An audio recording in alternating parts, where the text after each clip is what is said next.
You may have heard of them, maybe you haven't, but the word Moor simply means black.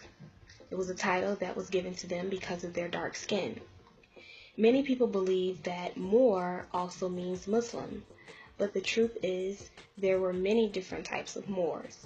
There were Muslim Moors, there were Jewish Moors, Christian Moors, and some that practiced a Kemetic African faith.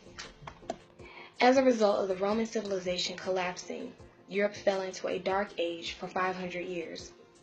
By 711 AD, the Moors made their way into Spain, crossing from Africa to the Iberian Peninsula. After the invasion in 711, more Moors arrived, soon dominating Europe. For 700 years, the Africans who dominated Spain and much of southwest Europe brought a level of civilization that had not been seen since the ancient Greeks, who were students of North Africans, ruled Europe. Irrigation systems constructed by Moorish engineers, they also created paved roads and public restrooms. Education thrived in Moorish Spain, including 17 universities, 800 schools, several colleges, and public libraries and bookstores containing 700,000 manuscripts. The Moors during this time were also heavy translators of ancient Kemetic texts and scientific texts. This was also especially important considering the fact that 99% of the population were illiterate, including the king, who could not read or write during this time. During the time of translating texts, the Moors had translated the works of the Greeks, not knowing that they were actually translating the works of their own ancestors that the Greeks had misunderstood. The Moors were also aware that the world was round and not flat. They took their knowledge of geography and created maps that showed all land and sea routes, their location in relation to the latitude and longitude.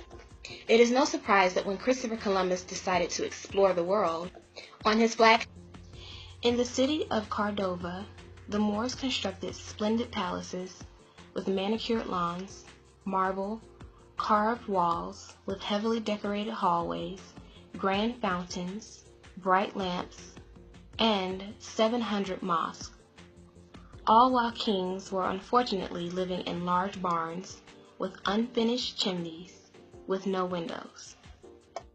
The Moors also introduced proper hygiene, such as wearing undergarments and bathing with soap and water, which before this time was thought to be a sin and an unclean thing to do.